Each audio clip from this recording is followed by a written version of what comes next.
Game over, man. Game over. You're gonna need a bigger boat. So serious. I am Iron Man. This is a tasty burger. Welcome to the InSession Film Podcast. Welcome to episode 661 for November 4th, 2025, and I'm Jaden Duran. And I'm Brennan Cassidy. Hey, thanks for joining us this week, everybody. I hope everyone had a great Halloween. Indeed. Spending spooky season, doing it the right way. I know that I did. I took my son to Michigan over the weekend, and Sam got to spend his first Halloween in the cold night of Jackson, Michigan, which was a lot of fun. We had a great time. Thankfully, it's Halloween, so you can dress up in something warm, hopefully. Well, that depends on who you ask. If my wife was there, she would have freaked out. She would have very much opposed to what Sam had on. He dressed up as a Jedi, so he had the little Jedi getup on, but he wasn't wearing his winter coat. He had really nothing on that he probably should have, given how cold it was, but he wanted to go in his Jedi garb, and that's what he did. And he collaborated with some cousins who also showed up in Star Wars gear, and they had a little Star Wars trick-or-treat session, and it was wonderful. It was a great time. Were there a lot of kids out in that area? Oh yeah, tons of kids where we were. So my sister knew of an area where it was going to be pretty busy, and it was really nice. They did a great job. So yeah, there was lots of kids out. It was a wonderful time. It was nice and cold, very different than the South Florida experience in terms of Halloween. Can only imagine. So it was a great time. And then I, of course, took him to the Michigan football game over the weekend, and that was his first time at the big house. It was glorious, wonderful weekend. And now we move to the holiday season. Of Thanksgiving? course, Yeah, absolutely.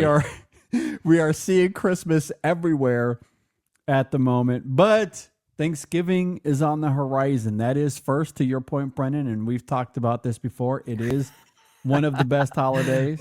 My wife is already watching the Santa Claus on repeat, and I'm here like, can we just watch Planes, Trains, and Automobiles instead? My wife put on the Polar Express tonight. I am so sorry. Recording this. It's a favorite of hers. It's a staple in our house as a result. I know, but So I will admit, this is where being a film critic and you're married to someone that isn't a film critic becomes a real recipe for disaster, because a movie that my wife used to love, Christmas movies specifically, was Ron Howard's How the Grinch Stole Christmas with Jim Carrey. She used to love that movie, and I loathe that movie. And one of the big reasons why is because I think it's just an ugly looking movie where literally every shot is a wobbly Dutch angle. And I pointed that out to her when she was watching it, and now she doesn't like the movie and she resents me for it. Because I called out something. It's like, I can't watch this movie now. All I see are these wobbly Dutch angles now. I know. Completely ruined it for her. I mean, I have not been able to pull off that magic trick with Brandy, and I don't think that I ever will. She's too emotionally and nostalgically tied to that film. Yeah. And now she blinders has are never Sam gonna and go away. Andrew also tied to it. But I will say this, despite how I feel about that film, what's great about it is that while they enjoy it, and obviously I'm not going to take away their joy, but what I can do is pivot my attention to something else while still enjoying the great Alan Silvestri score. The music is really great. You could enjoy their enjoyment of the movie. And have a great musical backdrop to support that specific enjoyment. Exactly.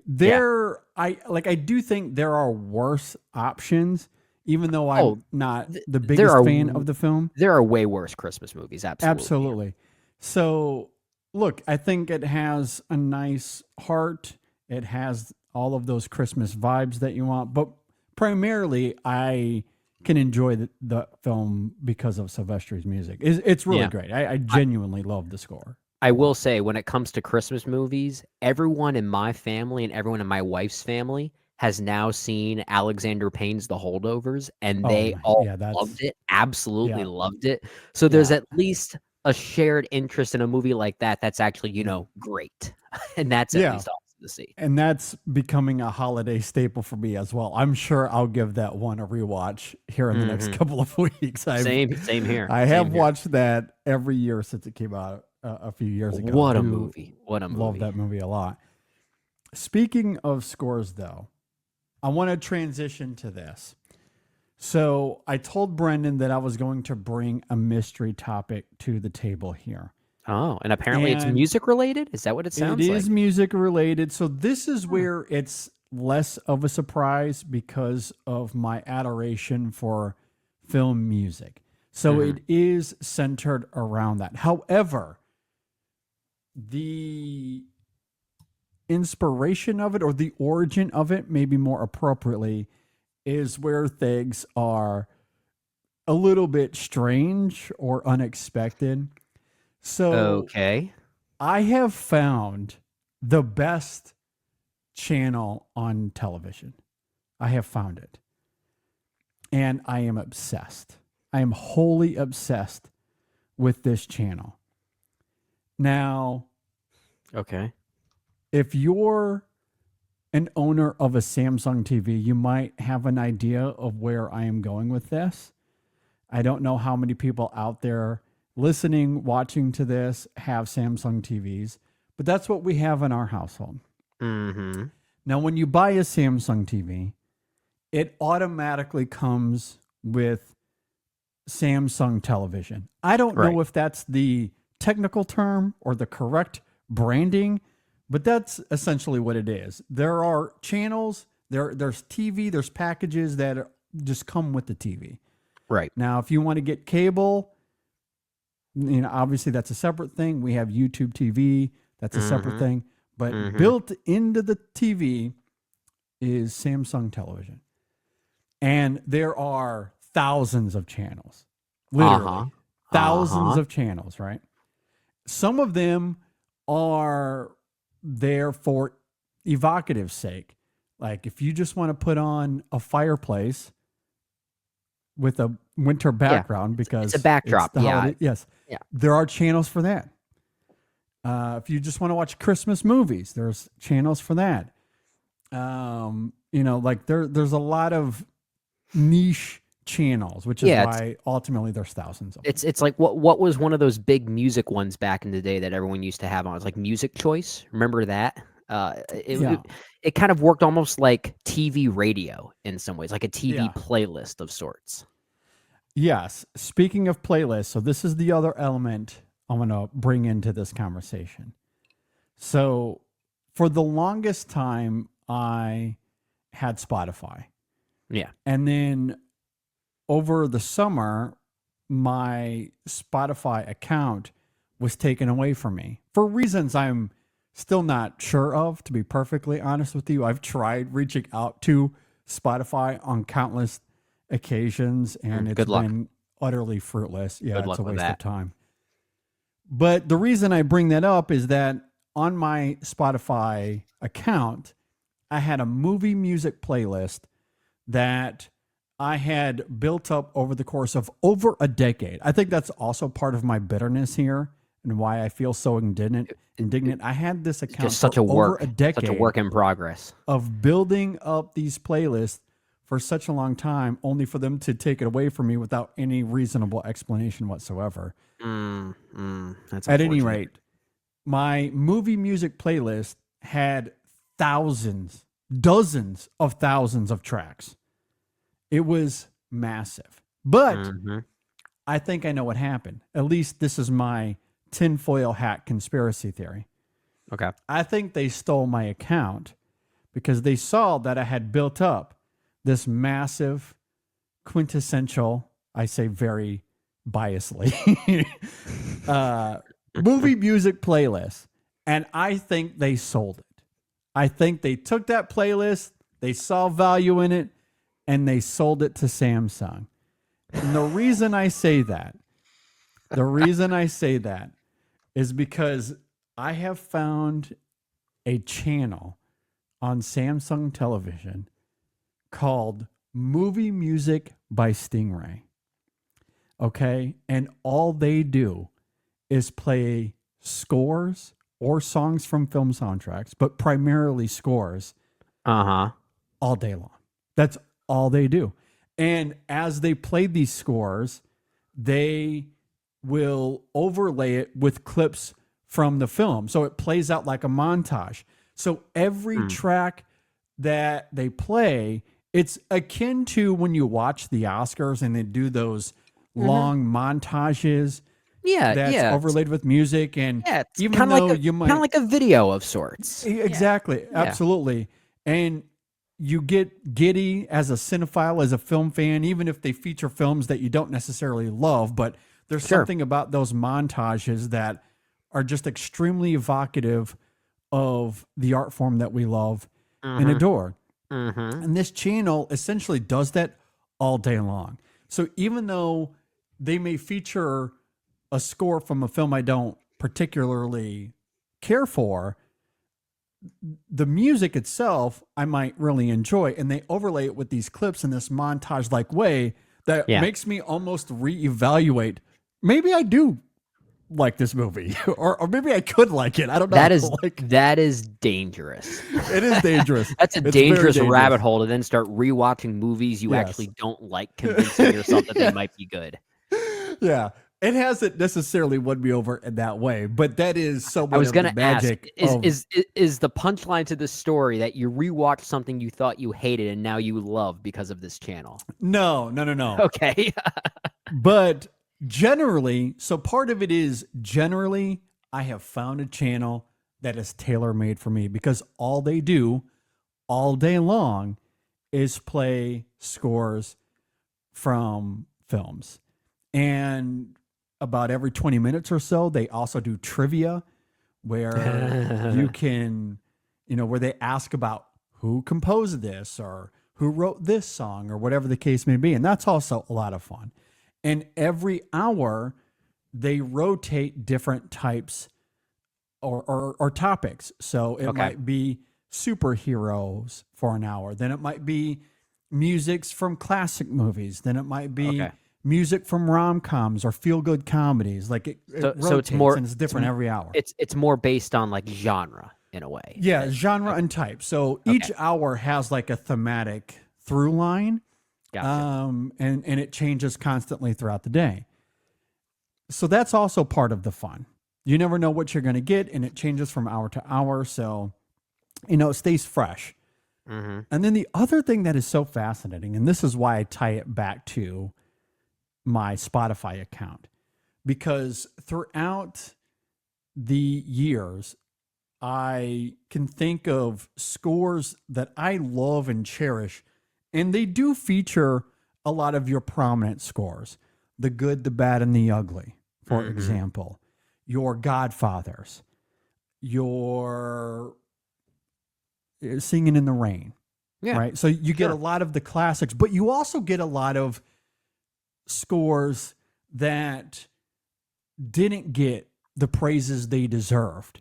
And this is where my conspiracy theory hat comes in, because they play, like, I have seen so many tracks that I don't know, I have never really heard them anywhere else outside of my own interest in these scores that I have listened to over and over and over again. Okay, but they're not. They're not coming from scores, and I have examples. I'll get to them here in a second. Okay, yeah. I want to guess some of these examples, because I want to see if I can play this game with you. Because they don't come from Oscar-winning scores. They don't come from scores that are talked about on social media all the time. But they're scores that have really great music that I, at the very least, have featured on my playlist and that I've listened to a lot. And I'm sure there are others in my same camp, but I found that irony absolutely hilarious. And that was also a big part of why I've become so obsessed with this channel. So for example, do you remember, and I know you remember. Oh, of course I do. The incredible score. This is from a small hidden gem of a movie in 2014 that I'm sure some cinephiles will remember, some may not. But in 2014, one of the very best films of that year was a movie called Calvary with an incredible score from Patrick Cassidy. Yeah, absolutely. My namesake, baby. Absolutely. And not only did I hear the score from that film on this channel, in fact, I've seen it a couple of times, they've picked the exact track that I talked about at the InSession Film Awards that year. This exact track. So, okay, so one of two things is happening. One is definitely more conspiratorial, if that's even a word, to your point, and that's... I wouldn't be surprised if that were the case, but I think the most likely thing that's actually happening is somewhat tied to that. It just goes to show that when it comes to technology these days, Big Brother is always listening. Always listening. Perhaps. Yeah, maybe channel, maybe it's done through AI and it's just listening to you all the time. I don't know. That's how it operates. You find yourself within an algorithm. All of a sudden, you're getting targeted with ads related to that algorithm, right? You see it all over your YouTube or Facebook specifically. Anything related to Meta, more so than anything else. You're targeted by those ads. So I would not be surprised if whatever Samsung TV is doing, it's tailor-made to whatever your algorithm is. That's probably the most likely scenario. Well, I don't know how they would know that because I don't even have my Spotify account. And even if I did, it's not hooked up to my TV. I don't think that matters. I really don't think that matters anymore. If it's all being used under the same modem, the same Wi-Fi, then I guess that's all that matters at this point. Perhaps. I don't know. That theory is far-fetched, but I am operating here with the tinfoil hat on, so I'm not completely close-minded to it. It's certainly possible. I don't know. But I think it's hilarious. Like another example would be Nebraska, speaking of Alexander Payne. That is one of my favorite films of his as well. Sure. And again, not only do they pick a track from that score, but it's the exact one that I had as one of my favorite tracks of that year that I talked about at the InSession Film Awards. They did the same thing for Ex Machina, featured one of my favorite tracks from that film. Wow. Inherent Vice. We've talked a lot about Paul Thomas Anderson. That is wild. They featured wild. Inherent Vice. And again, a specific track that I talked about at the end of that particular year as well. Okay. The score for Far From the Madding Crowd, a film that most people probably don't really remember, but I listen to that score all the time still. And again, the specific track that they use for that video is one that I've listened to dozens and countless of times. Okay, can I ask you something? Because I have one question here that I think is going to confirm that there is some type of conspiracy theory that we can latch on to. All of these examples that you're throwing out there, okay, this is suspicious, but not outside the realm of believability, right? Now, there's one composer that first came to mind where I thought, okay, if this composer is actively featured on this particular channel you're talking about, then yes, they stole something from you.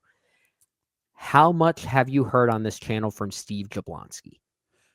Transformers Age of Extinction. They've played a couple of Transformer scores. And one of them was the track is titled Autobots Reunite, which not only have I listened to dozens of times, one of those, again, prominent tracks. And again, that score has 20, 25 tracks on it. That's one that I've listened to a bunch of different times. Okay, now it's time to get suspicious. And I talked about it in my Jablonsky piece that I wrote a few years ago. Yeah, that specific track. Yeah, this is sus. This is sus.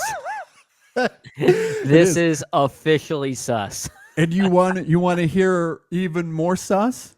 So last week, I saw a tweet that was going around about the Fablemans.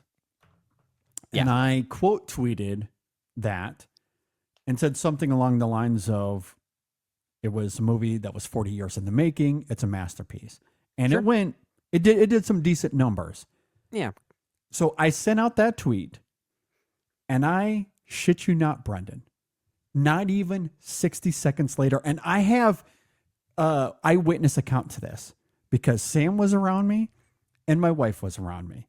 I send out that tweet, and less than 60 seconds later, the score to that film, The Fabelmans, shows up on this channel.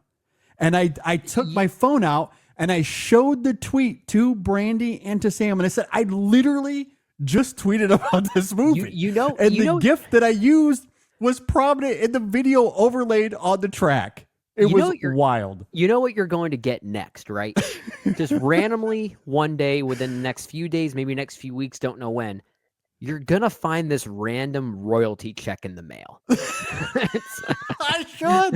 Spotify owes me anyway. Exactly. Yeah. Spotify owes a lot of people. Also, as an artist that has music on Spotify, that's another conversation for another time. But at some point, you're probably going to get a royalty check thanking you for that playlist that's now feeding this Samsung channel. Yeah. No, it's crazy. Another work of irony. I have not posted this on Letterboxd yet, but I did write it out, which is hilarious. I just haven't posted it yet because I recently saw the Nia DaCosta film Hedda. Oh, yeah. Yeah. I guess, spoiler alert, again, if you follow me on social media, I already put out a tweet about it.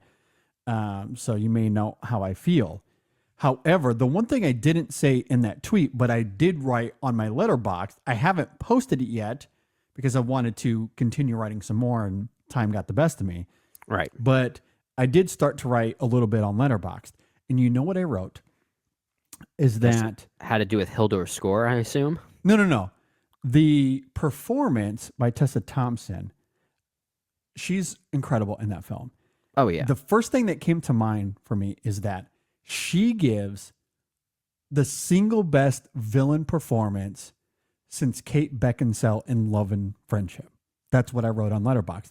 And as soon as I publish it, probably within the next couple of days, that's what you'll see. The draft is already up there. I wrote this a couple of days ago. The day that I wrote this on Letterboxd, the draft, guess which score came up on this channel that evening? I'm guessing Love and Friendship. Love and Friendship.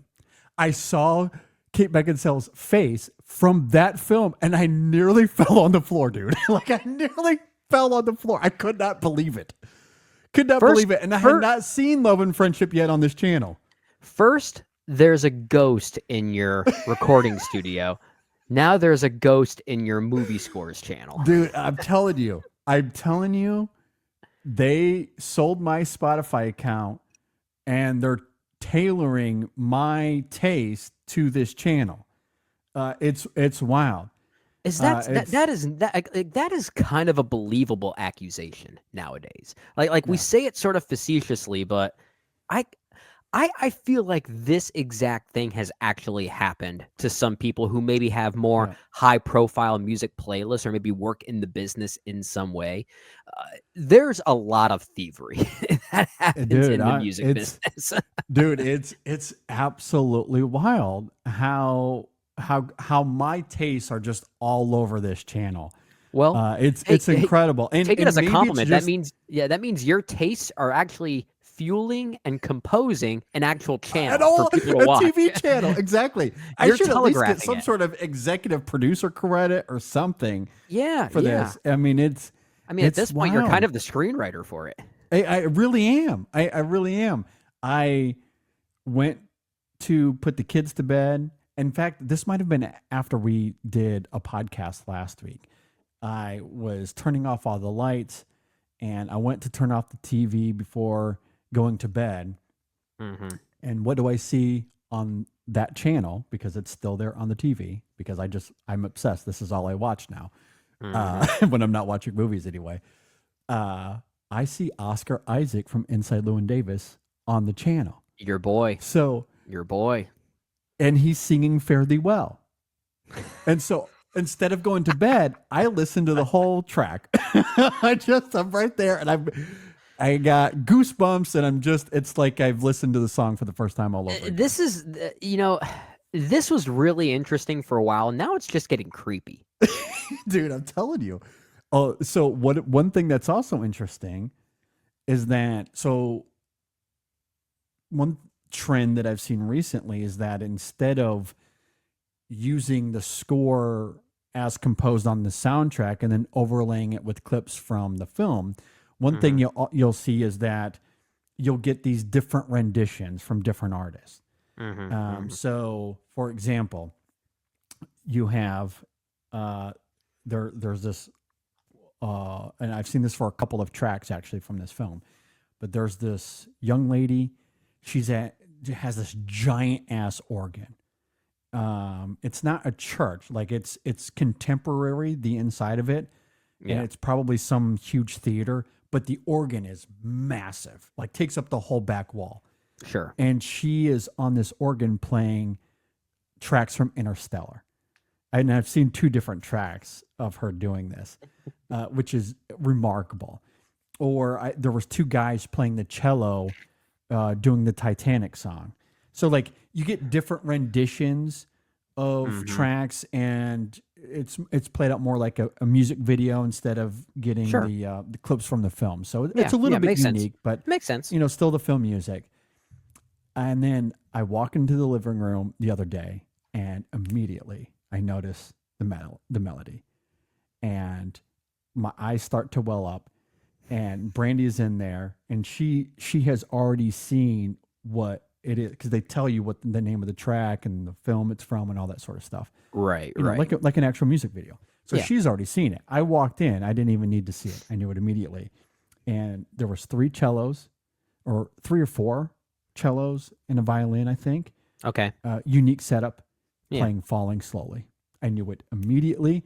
And I started to well up, and I was like, oh my God, this is a different rendition. I had never heard it in this particular fashion. And I was glued for the next 3 minutes as they played Falling Slowly in this unique way I'd never heard before. I was like, oh my God, I'm addicted to this channel, dude. No, this is seriously getting creepy, because all of a sudden this is now the backdrop of like a David Cronenberg movie, like Videodrome, and you're just going to get sucked into the TV. Dude, maybe. It is wild.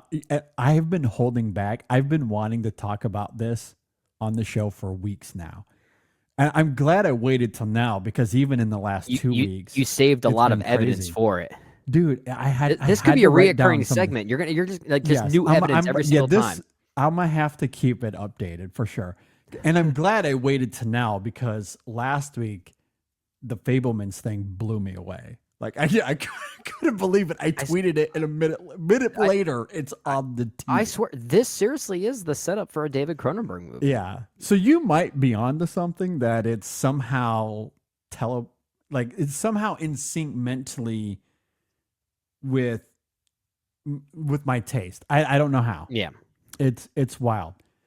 But yeah, and I certainly have more examples, but like I just love it. I love this channel. Again, if you have a Samsung TV, maybe they have a YouTube. I don't know if they play any of this on YouTube. I haven't honestly looked. But this channel, I'm completely addicted to now.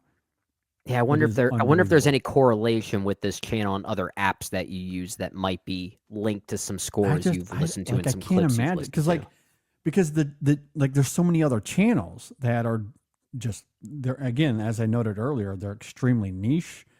Or it's just a movie channel, or it's just whatever, sports channels. I mean, it's like there's a lot of stuff on there, a lot of stuff, and it's all really quite interesting. In a lot of ways, I wouldn't even need YouTube TV other than live sports. That's mostly why I have it. Yeah, I feel like that's kind of important.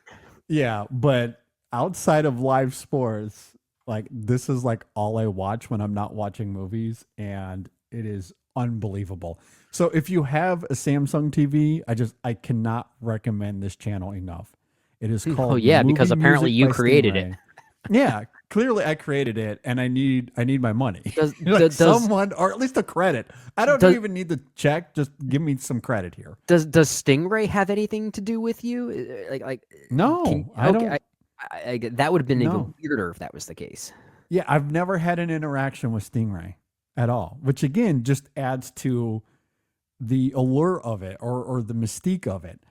Yeah. I honestly don't know, but to me it feels so personal, not just because I love movie music and that's all I listen to, but the specific tracks that they have chosen feel like they were ripped right out of my playlist. Mm-hmm. With movies that I often really like and adore. Yeah, I love the indie darlings that you were highlighting there. Yes. Yeah. And I think that's also what surprised me, because when I first started watching the channel, I was like, okay, yeah, they're going to do all the classics and, all the scores that that have won Oscars or that have become ingrained in the culture in some significant way. And they do some of that for sure. I was completely caught off guard when they started doing the Calvaries and the Nebraskas and the Ex Machinas of the world. Another thing to look out for, because this is something I know you've highlighted vocally on the show many times, especially when you're in the midst of rewatching the Harry Potter series with your son. Mm-hmm. You have always talked about how underrated Nicholas Hooper's score is for Order of the Phoenix. If they ever do a Harry Potter music section and they focus on that movie for some reason, something is up. Yeah, it's very possible. Very possible. So this is wild. I'll keep everyone updated. Part 2 incoming. Yeah. Part 2 will be, I got my royalty check. Yeah, exactly. I'll keep everyone updated. Because it's been wild. It's been such a wild ride to this point. So anyway, I had to start off the show there because these last few weeks have been such a wild ride. That was a hell of a segment. Took off over 30 minutes. I know. A lot of fun. All right. We are going to be doing some catch up here in just a moment. We're going to talk about some films that we didn't have a chance to review, but we've seen and we want to talk about, we want to give some thoughts on. So we're going to do that here in a moment. Before we do, I quickly wanted to talk about, not that we have to spend a lot of time here, but I wanted to note that Taylor Sheridan and Peter Berg are developing the live action Call of Duty movie. And this is interesting for a couple of reasons. One, my son is wholly obsessed at the moment, which is interestingly full circle because those films came out when I was a little bit older than him, maybe middle school for me, high school for sure. Yeah. And I grew up on those games. And now my son is addicted to them, plays them a lot. And you do kind of wonder if they've missed the boat here because they are 25 years late getting to this, potentially. Well, but at the same time, Call of Duty is still huge. Well, that's what I was just going to say. Huge. Your son still loves it. Yeah, it's not like Halo. I don't feel like Halo has the cultural imprint now that it did back in its heyday. I think Halo's kind of done. I feel like they've missed the boat there. If they did that movie in the mid 2000s as Peter Jackson wanted to do, that probably would have been a massive hit at that time. Yeah. Now, nobody cares. Like that series came out and it was terrible and no one gave a shit. But Call of Duty is still huge. I imagine that they're going to do the Modern Warfare series. That would make sense, which they have rebooted. So there was the trilogy that I grew up on, and then they rebooted that trilogy in recent years. And again, it's still as big as ever. So there's a lot of story to pull from there. And when I told Sam that they were doing this, I mean, he almost jumped out of the roof. Like he was deeply, deeply excited. So I imagine that if his reaction is indicative of a lot of other younger audiences, that this is going to be something to keep an eye on. And also subjectively, I'm curious as well, having played all of those games. It's one of those announcements that I really hope ends up as good as it looks on paper. With Taylor Sheridan as a writer and Peter Berg as a director, I guess it really just depends. Will we be getting Peter Berg, the director of Lone Survivor, for instance, or will it be the Peter Berg of Battleship? Like, that's a great question. And same with, I think the same could be said about Taylor Sheridan. Will it be Sicario or Day of the Soldado? And this could just be complete nonsense from my perspective here, but I also do wonder how invested he was in Sicario 2, mostly because that whole film felt like it was, hey, let's do this for a paycheck. Like, it didn't feel like anyone was invested in that film. There was such a disconnect between writer and director, and that can often feel like the film seems that way, even if it maybe didn't start out that way. I wouldn't be surprised if what he wrote down on the page was something he was deeply passionate about, and then it was just butchered in the filmmaking process. That could be part of it. Either way, it didn't feel like there was any sort of vigor behind that movie. And again, that could be the disparity that you're talking about there, or he just didn't care and was just there for a paycheck. But that first Sicario is tremendous, incredible work there. And generally, I do really like Taylor Sheridan quite a bit, at least on the film side. I haven't seen much of his television work, which I've heard great things about for the most part. But I do really like what he's done on the TV side of things. Really, my only hesitation with this announcement is Peter Berg. Yeah. And you laid out some great reasons. Like, I just don't know what to expect from him. I do really like some of his movies. Friday Night Lights, I think, is one of the best football movies. I do really like it. Lone Survivor, I don't think is terrible. It's got a good aesthetic, and I think it's an aesthetic that would fit a Call of Duty movie for sure if the right material was there. And then what was the other one he did with Mark? Deepwater Horizon, was that what it was called? Yeah, did he direct Deepwater Horizon, and also Mile 22, I think, had Wahlberg in it. Yeah. Wasn't there some? Yeah. But there was almost like this weird unofficial Wahlberg trilogy. Patriots Day was the other one. Yeah. Oh yeah, I forgot about Patriots Day. That's not a bad movie. He can do some pretty thrilling sequences. So if Taylor Sheridan can give him a proper screenplay, maybe he can just be the technician that allows it to come into fruition. Then yeah. So if we get an inspired Peter Berg, even though he's mostly a director for hire kind of filmmaker, but he could make it work. Yeah, he could make it work, especially if you have a really great script, from Taylor Sheridan. And I very much think that's possible. So, yeah, I'm mostly curious. Like, I'm excited for this. I'll again, a little hesitant on the Berg, but we'll see. And also we'll see with the casting as well. Yeah. I mean, with Peter Berg, one does have to assume that Wahlberg is going to be a part of it. And if that's the case, that's a little deflating. Yeah, that would be disheartening for sure. And I say this as someone that mostly likes Mark Wahlberg, but it just feels like it would be a business casting move and not an authentic one.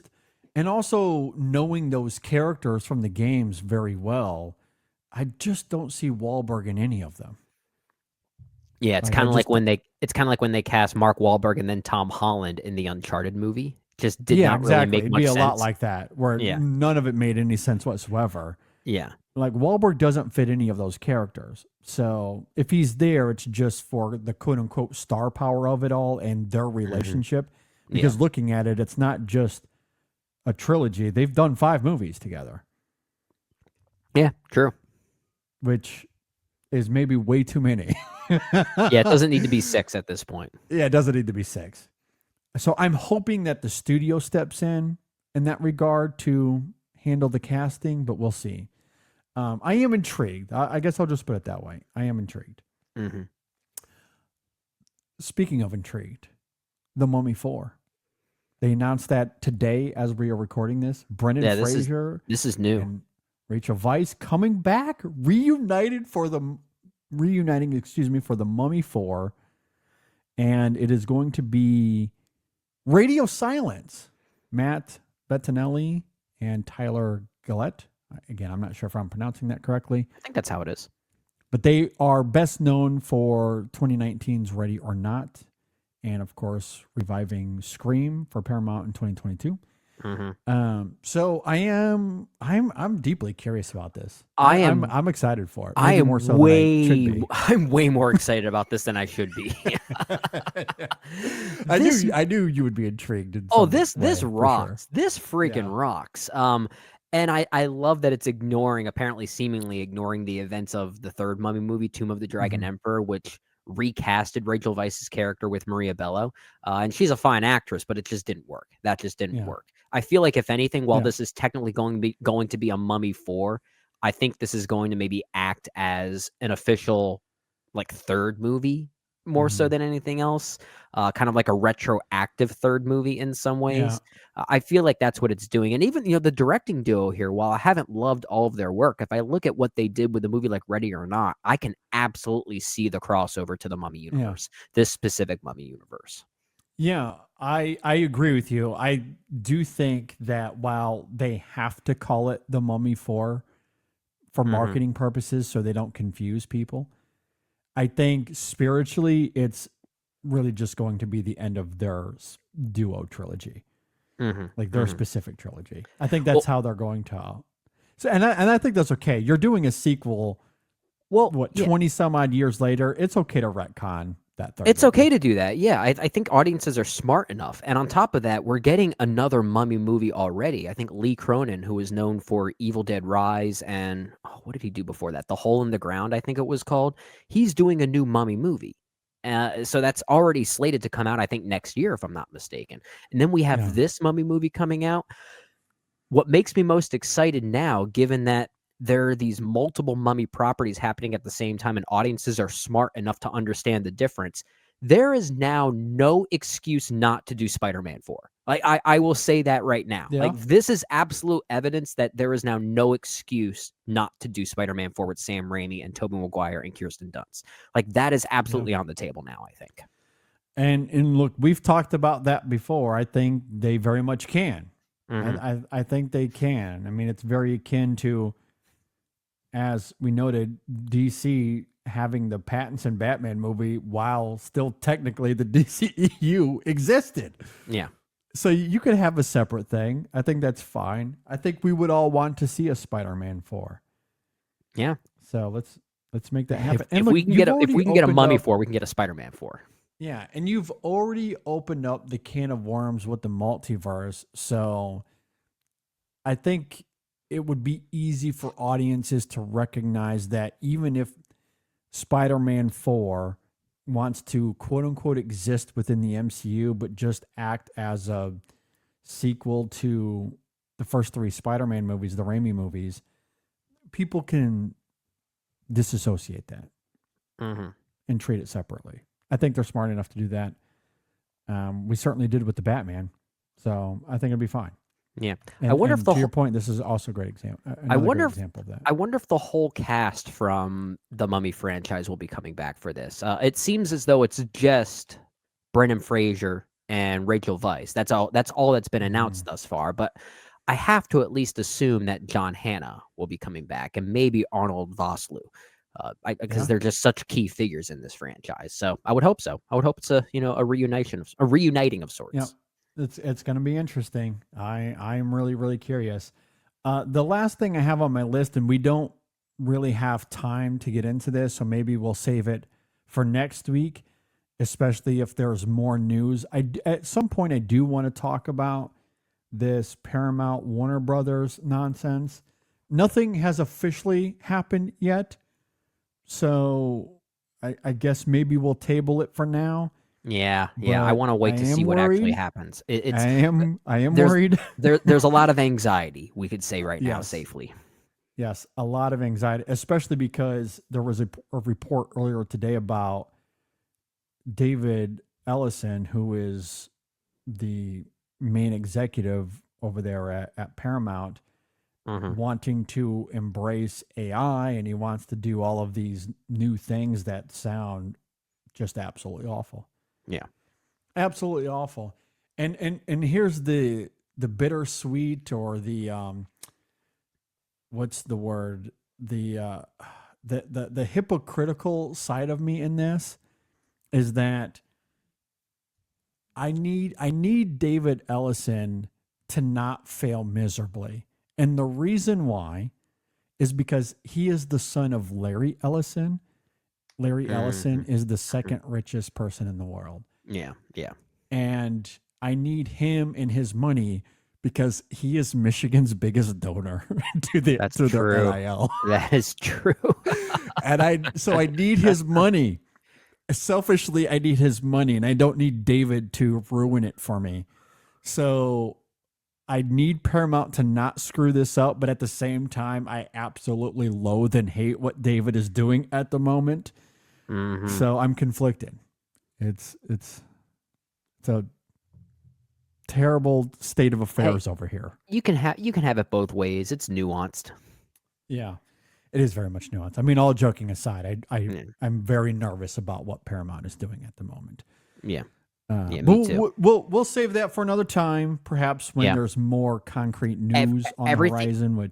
Because everything about this seems more speculative than anything else, and I hate spending time on the negative if it never even ends up becoming true. And it might not. Yeah, that's a great point.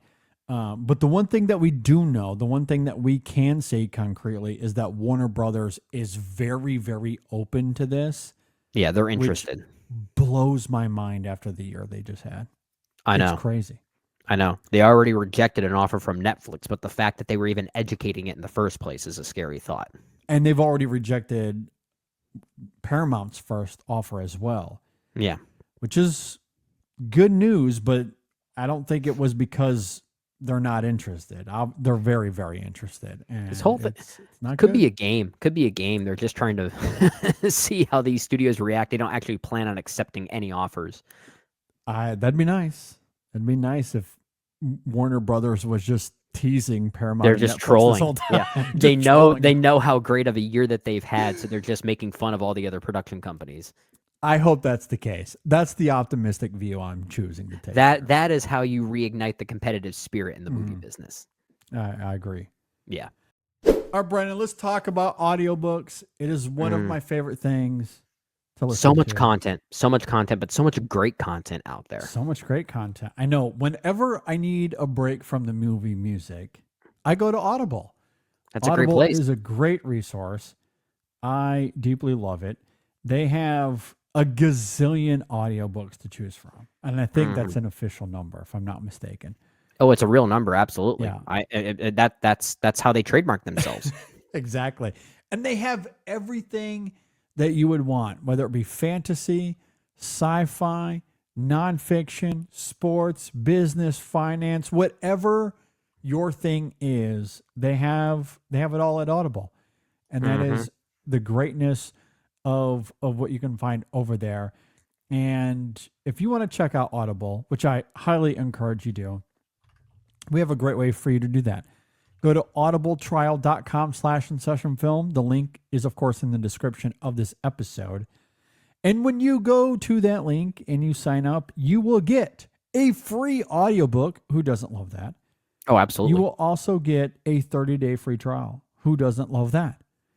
Weirdos. So a free audiobook, a 30-day free trial. It is absolutely glorious. And they have a ton of stuff over there. Cannot reiterate that enough. Are you still actively listening to the Lord of the Rings series? Yep, Lord of the Rings and Dune. I'm trying to get into the Dune books as well. Okay. Because I want to try to get Messiah done by the time that third film comes out. Gotcha. But I'm also trying really hard to get through Tolkien, and it just turns out I'm not the biggest Tolkien head. At least when it comes to his writing style, like maybe the worlds he creates. That's one. Yeah, absolutely. The lore, the characters, all that's fascinating for sure. Yeah, specifically it's very much that. So I'm trying to get through the second book. I haven't even gotten to the third book yet, but I'm nearing the end of Two Towers. I got just a chapter left, I think. So I'm getting close. I'm getting there, one step at a time. Might as well complete it. Yeah, and then maybe you can just give up by then. Yeah. Well, and look, this time of year is always hard because we're watching lots of movies, of course. It's also football season, so I'm invested in football season. So I don't quite have as much Audible time, but I make sure I still get at least a little bit because I do love it. I love my Audible. Yeah. So again, audibletrial.com/InSessionFilm. Go check it out. And we thank Audible for their support. All right, Brendan, coffee. Let's talk about it. I love it. You love it. Just the word, just hearing the word, I can smell the aromas, and it just relieves stress. It's great. And look, when we're talking about coffee, there's a couple of ways to approach this. You can either spend a lot of money on bad coffee that you're going to fill with sugars and creams and milks and other things that ultimately add up as well. Right. And not only that, but you're injecting more calories into your system as a byproduct. So that's one way to approach it. Or you could just get really great coffee, high-end specialty grade. We're talking about the top 2 specialty coffees in the world. Absolutely. So you're like coffee cult sources from Ethiopia, from Colombia. Yeah. Where every bean is essentially inspected and no defects are found whatsoever. No defects. They are removing defects. Every bean is pristine. And that should be a bumper sticker right there. Every bean is pristine. Exactly. It is perfection. And of course, roasted specifically to get the best flavor. So you don't have to add a bunch of stuff. They have natural organic flavors that give you notes of strawberries and blueberries if it's a fruity coffee, or notes of dark chocolate and caramel for something like the dark roast or the Sumatra that Brendan really loves. Oh, I love the Sumatra. You get those great flavor notes as well, and you don't have to add anything to it. Like, those are just organic, natural flavors that come out of the coffee. It is fantastic. I always talk about how the harar, the Ethiopian harar, it's like drinking a blueberry muffin. Like the blueberry notes are out of control. It's incredible. So like that's the kind of coffee we're talking about. You don't have to add anything to it. In fact, you don't want to add anything to those coffees. And so you get less calories, and from a pricing perspective, it pretty much all adds up to the same as if you're going to buy a $10 coffee at the other places. Yeah. So you want to check out Coffee Cult. That's coffee with a K, cult with a K as well, coffeecult.com. At checkout, use the code ISF25, and that'll get you 15% off. Right now, they have just re-released their seasonal holiday blend, which is my favorite coffee. It is Christmas in a mug. It is fan-freaking-tastic. I highly encourage you to check it out.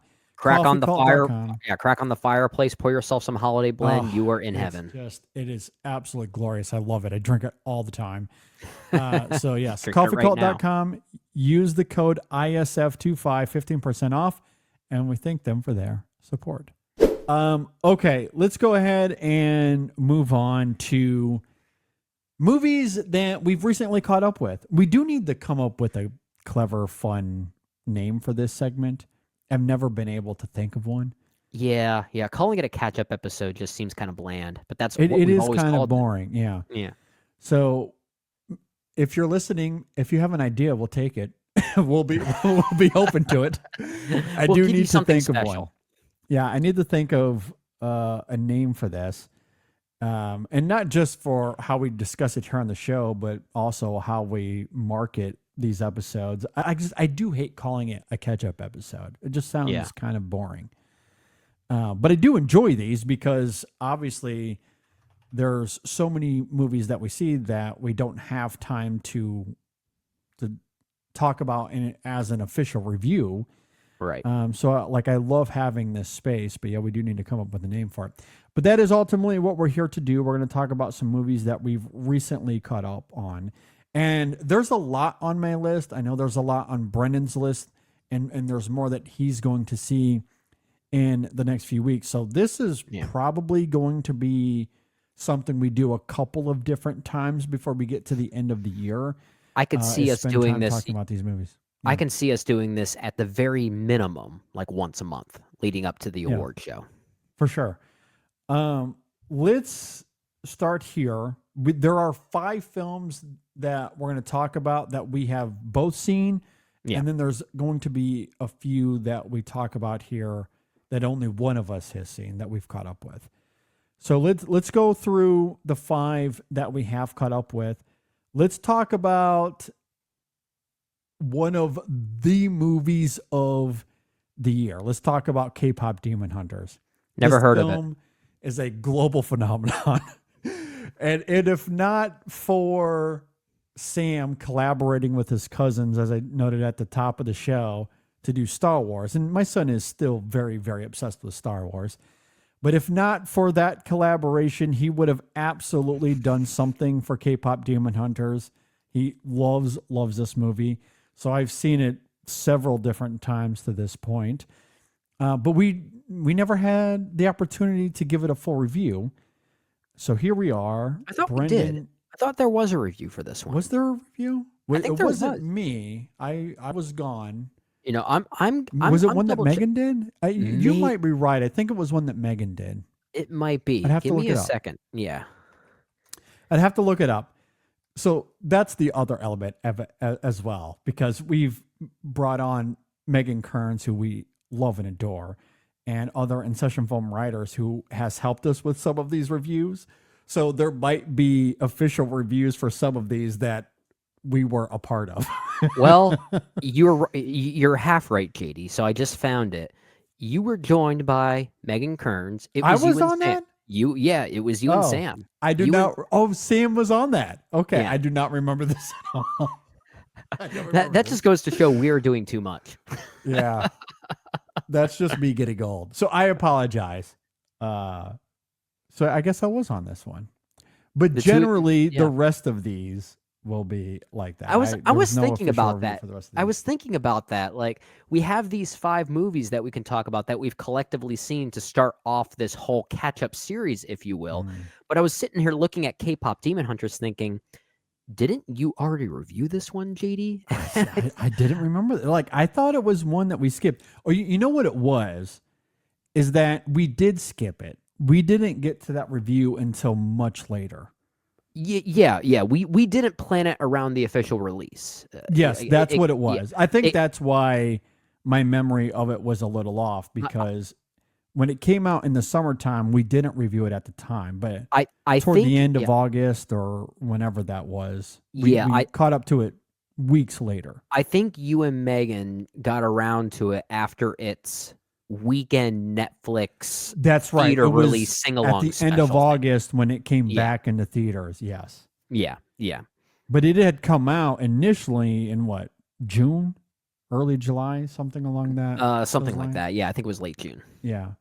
So then when it went back in the theaters at the end of August, that's when we decided to do that. So that's why my memory of it was that of we skipped it, because Well- we did skip it initially. Yeah, that's true. But there is an official review for it. I was not Okay. on it though. So there you go. All right. Well, Brendan, you've only seen it the one time, correct? I've only seen it the one time. I haven't seen it 50 times like Okay. you and your son. Yeah, fair enough. Okay, so what did you think about it after seeing it just the one time? Wait till you have kids, then you'll see it 50 times. But until then, I don't know if I would get sick of the songs by that point. The thing I like the most about this movie, and I actually was quite high in it. I think I gave this like a 3.5 out of 5 on Letterboxd. I think it is Okay. overall very good. But the thing that I latched onto the most was that it's just quite simply a very good movie. Like, all the hype around this thing feels more directed at the songs, but I was more responsive to the movie itself. It actually has stuff on its mind, yeah. specifically regarding the demons that we all carry within us, and the deception of fame in the pop music sphere. This is weirdly a great comparison to Smile 2, and that was not on my bingo card. Yeah. But Yeah. I think as an animated movie and just as a movie in general, I was kind of surprised by how much it works and how much it dares to have some things on its mind. The songs are fine. The songs are catchy. They're not really my vibe. I'm gonna admit that.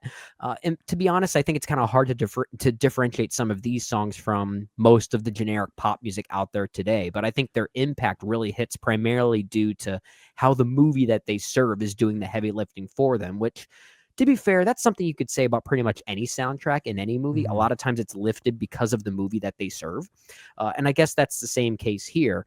I was just surprised by how much of a good movie that it was, considering that the hype seems to be more directed at the musicality of this thing. But I was sitting back thinking, wow, this is actually like really inventive and really clever. Yeah. And at times very moving. So I, as a movie, I was very surprised by this. Yeah. And I think ultimately that's where I've come around on it even more, because I was also quite high on it the first time that I saw this, and I'm looking at my letterbox now. It was July 15th. And I think even then I was a little bit late to the party. So that was the first time I saw it. Really liked it a lot. For the reasons you're talking about, I do think the film is packed with incredible sincerity. I love the vibrant animation and the music. Maybe this is where the surprise factor is equally impactful, because generally I don't listen to K-pop. Again, I listen to film scores, as we've already established. Absolutely, yeah. But I do look forward to this ending up on Stingray's playlist. I was just going to ask if it ever made the rounds yet. Sounds like it hasn't. It or at least hasn't, you haven't but seen it yet. Yeah, I do look forward to it, because I think the music here is really, really great. And I have listened to this soundtrack countless times now, some of it on my own doing, mostly because Sam would play the soundtrack over and over and over and over again. And I really do love the music here. And I think what's great about the music is that, yes, the songs are catchy. There's a lot of energy to them, and it's really fun. But what I love about the music is how it tailors to what you're talking about in terms of the film having something on its mind, as it relates to the demons we carry, the scars that are formed, and how we can overcome that through togetherness. And I do find that really poignant. So the songs here just aren't catchy for catchy's sake. There is thematic and emotional purpose to them that I do really like. And certainly Golden is one of those anthems that is evidence of it. That's the bop from the movie. And that's the bop. I understand why that's going to be the film Netflix, or the song, excuse me, that Netflix pushes for the Oscar. And they've begun that campaign already. It's all over the place. But for me, it's the track, What It Sounds Like. That's I like the that one more. for me. I like that one more. That one for me. And look, sometimes I do think the most popular song on a film soundtrack is the best one. I noted Falling Slowly earlier, that won the Oscar as well for Best Original Song. That is the song of that film for me. So look, sometimes I think the best song is the obvious one. In this case, while I understand Golden, I very much do prefer What It Sounds Like. There's something about the lyrics of that song, particularly when she's talking about how they're shattering the silence and being defiant, and how she was broken. But despite that, there's this fire that has risen between the three friends, and it is extremely, extremely moving. It's really, really good. And I would agree. Man, every time I listen to that song, I do get quite emotional about it. So it's a film and a soundtrack that, while it registered with me on an initial viewing, the more I've seen it and the more I've listened to it, I do find myself falling for it more and more.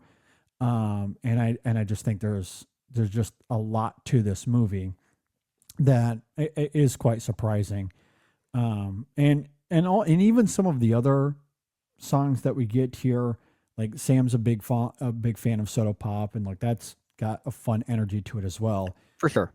Your Idol is the banger of the Saja Boys that I particularly like. That one is also incredible. And That's I think because it's a great setup as well to what it sounds like. There's a complementary nature to those two songs that I think works great from a storytelling perspective, not just a song perspective. So yeah, I've really come around on this film. I like to this point, I think it's quite arguably the best animated film of the year that I've seen so far. Yeah, there haven't been many animated movies this year, or at least if there haven't been many that are worth talking about like this one has.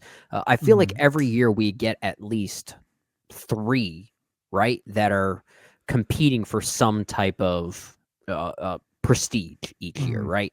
And maybe Zootopia 2 will be the competitor. I don't know, but I have some doubts personally.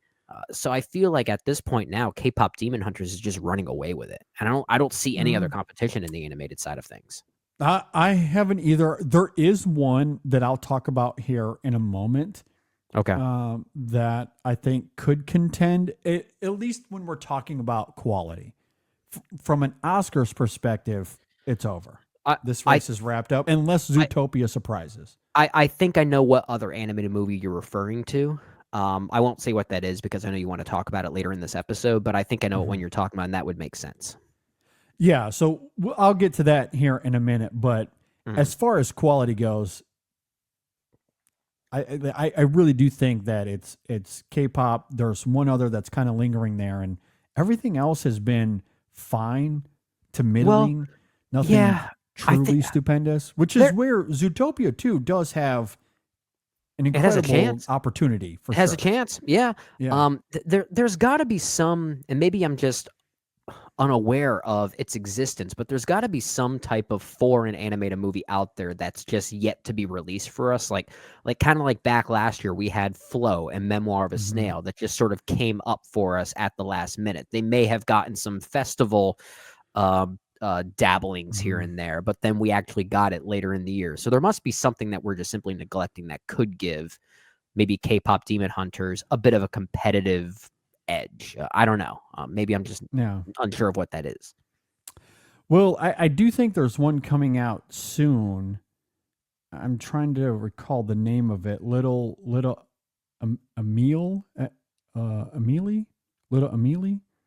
Let me see if I can find that. I think it's expanding this weekend, if I'm not mistaken. I don't know much about it though, but that could maybe be one of those foreign animated films that ends up surprising like a Flow. Maybe. So perhaps like that's the only other one on my radar, but maybe there's, to your point, maybe there's just something lingering out there that I'm not as familiar with that releases. Who knows? We'll see. But right now I do think it's going to come down to K-pop and maybe Zootopia 2. Yeah, depending on what that looks like. The Oscars are going to love getting a live performance of one of these songs at their ceremony. No, yeah. Golden they'll play for sure. Absolutely. What I'm surprised by is that Netflix is only submitting Golden, and I think they could probably easily get 2 in here. Two songs in here. They're probably trying to go for the win. They might think they have and that's better, it. And that's been some of the pushback I've seen on social media as well, is that they want to put all their attention into this because they think they have a really, really great chance to win, and they don't want any other distractions, and they don't care about getting 2 nominations. And look, that's fine. I think that's fine. But in a year where 3 of these songs simultaneously were top 10 Billboard for a film soundtrack, that's never been done before. Never. K-pop is the first film to ever do that. I feel like you could take that momentum into the Oscars as well if they chose to. Obviously, they're not, but it feels like a missed opportunity. Well, I think what they're doing is that they, being Netflix, they're probably looking at 2 different scenarios here, and they're probably trying to gauge which one is the more likely outcome. Are they more likely to win Best Original Song by submitting one option, or are they more likely to go away as a record holder for having 3 nominations for a single movie? And I think the former is more likely. Exactly. That took the words right out of my mouth. That's obvious. They are prioritizing Oscar winner, rather than 3 nominations. Yeah, rather than nomination record holder, which is a really cool thing. That would be really cool if it does garner something like that. We just like to see these new stories pop up, but I don't see that happening. I don't see that happening just yet. And maybe they're a little nervous of Wicked. Wicked could get 2 songs in there. There's Sinners from earlier in the year. There's going to be some great original song contenders. I mean, Wicked for Good has 2 new original songs written for the movie for that very reason. Yeah. And that it's always possible that, or like, I do think maybe fear is a part of this, as well as them just wanting to they're very confident in Golden and that it's going to win. But I do think if they pushed more than one, and look, I haven't heard the Wicked songs yet, so I don't know. Yeah. But I think there's, especially given the evidence that we've seen already, you could push Golden and probably get another one in there. I think that would be extremely likely. You probably could. I just don't think they want to take that risk. They just don't want to take the risk. Yeah. And that's fine. They're taking a different approach than I would. If it was up to me, I'm pushing 3 of them. 3 of them, because I'm confident Golden could win regardless. Push 5 of them then. Yeah. I'm pushing the whole goddamn soundtrack.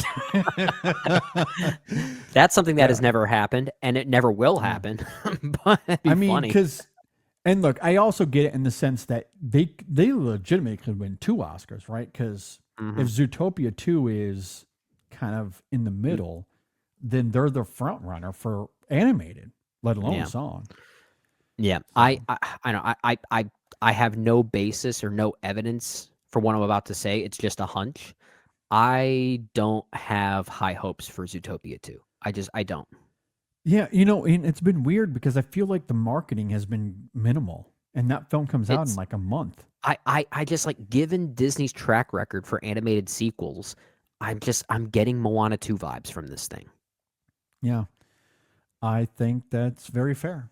And I'm a little I really like that first Zootopia, but I do agree there is something about the Disney's approach to Zootopia 2 that's a bit lacking confidence in that film to me. But we'll see. We'll see. We'll see. Yep. I mean, it's from the same team that the writer of Zootopia is also the director of Zootopia 2. So they have some returning talent for it. So there's at least some consistency there, I guess. But I don't know. That really means nothing when it comes to Disney properties these days. That's very true. Okay, so that is K-pop Demon Hunters. Let's pivot to something completely different. We'll circle back to Netflix in a little bit, but I actually want to jump to a very different movie. I want to talk about Splitsville. Oh, this thing. Yeah, Splitsville was getting some really great reviews earlier in the year. I believe this film came out in late August in limited theaters, expanding wide in early September. We did not get to it as an official review at that time. I think we were still prepping for our retrospective or just coming off the heels of it. Yeah. So we missed this. It did premiere at Cannes earlier in the year as well. It was picked up by Neon. Again, heard great things about it. It was a priority for me. I was able to see it some weeks ago. Brennan, you recently caught up with this. I'm very fresh on this thing. I honestly would have liked to sit with it a little bit more. This is one I couldn't do a full review for. I just couldn't because okay. I have to admit defeat on this one. I really do. Okay. I think it's one of those cases where either one of 2 things happened. Either A, I just wasn't quite in the right headspace for this movie, or B, it just wasn't quite for me. And sometimes we see movies like that. In a way, this kind of reminded me of my experience with that movie Friendship from earlier this year with Paul Rudd and Tim Robinson. Yeah, that film just was not made for me. Yeah, and clearly this is a different movie than that. It's a different vibe. It's going for a different comedic energy, but I kind of had a similar distancing reaction to it. Admittedly, I like a lot of what this movie Splitsville is doing on the page. I like its subject matter. I like the goofy approach. I like what it has to say about monogamy in relationships. I think it's actually kind of clever. I just didn't find it particularly funny, if I'm being honest. And I think maybe a lot of it does come down to Kyle Marvin and Michael Angelo Covino, who are the writing and directing team of this movie and also co-star in it. Kyle Marvin especially is more so the lead in many ways. I feel like, if anything, his character of Carrie is he's the one sort of carrying this thing more so than anyone else. A lot of the conflict seems to surround his particular predicament. And he actually did kind of give me Tim Robinson-like energy from that movie Friendship, where I kind of struggled. I really did. And I don't know if it was the fact that this is something that just will never work for me, or if I wasn't in the right headspace for it. And that's why I kind of have to give this a bit of a half review in some ways. Sure. It just it may not have been for me. And I'm kind of willing to admit that. Okay. Yeah, I really loved this movie. I think it's quite good. And one of the best surprises of the year for me, other than the good reviews, I wasn't exactly sure what to expect because I'm not all that familiar with writer-director Michael Angelo Covino. But I was intrigued enough by the trailer, again, allured by the reviews. But I was surprised by how much I really went for this film as this funny movie about modern matrimony and spurious maturity and relationship transactions. I think there's a lot to this film that is actually quite wonderfully nuanced while also being this somewhat conventional form of entertainment. It's got a farcical energy to it. It does have a farcical energy to it. I do think there's a lot to appreciate the film as a comedy. Again, depending on your subjective taste. If you're like Brendan, it may not work for you. But I very much prefer the comedic energy here comparatively to something like Friendship from earlier in the year. That's fair. I do love that while it is a bit farcical, there is something about its comedic backbone that is a little reined in, at least at the right times and in the right places, when it is trying to do something interesting in relationship to modern matrimony. And again, I just love how it presents itself, or at least these characters, as having this mature complexity as it relates to marriage and what relationships can look like in the modern age. Yeah. But really all of that is clearly a facade. Like people aren't built for for open relationships, as this film attempts to examine here. I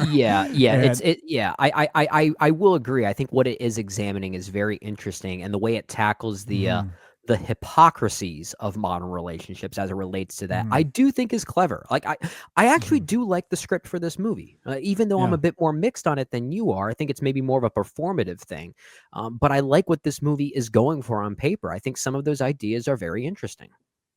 Yeah, I was really compelled by that, and I love the circular nature of it all.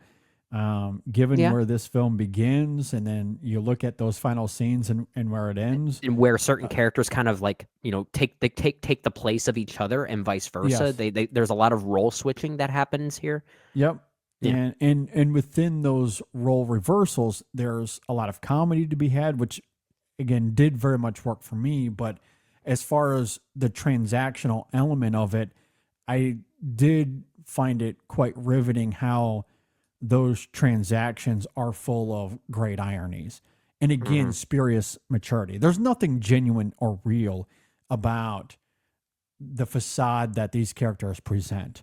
Right. And again, I think the film smartly taps into something there in terms of the insecurities that these characters eventually denote. I think it's really great. So like, I do find it smart, but it's also dumb and farcical. Like it's everything that I really like about a great comedy. So yeah, I really enjoyed this a lot.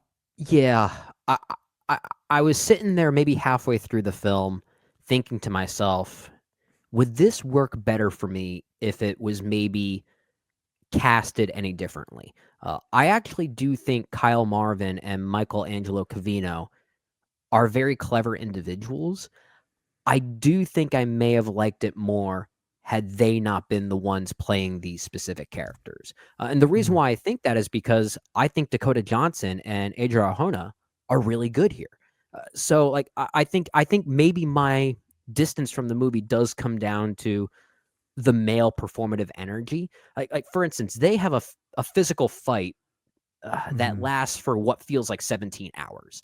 And like it may have worked for you. I think it worked for a lot of people. I think it was funny for about 10 seconds, and then it just goes on forever. And I really started to lose interest. And I got a lot of those same vibes from the movie generally. And I think it mostly just comes down to the fact that I don't think I'm wired for their specific comedic energy on screen. I think I like their comedic energy as filmmakers and writers, but I'm not sure I love them as actors. And I think that may have been my biggest issue with it, unfortunately. Okay. Yeah, I really love them as performers here, especially given the comedic sensibilities written into those characters. And there is more on the page for them to do overtly comparatively to Dakota Johnson and Adria Arjona, who are also very good here. I do agree. And if there's any sort of comedic sensibilities to those characters, it's mostly verbally or in conventionally written jokes.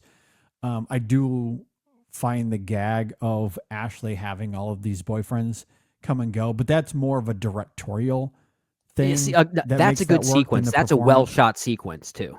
Yeah, and so like I do really like that sequence a lot. And look, and nothing against Johnson or Arjona. I think they're both very good here.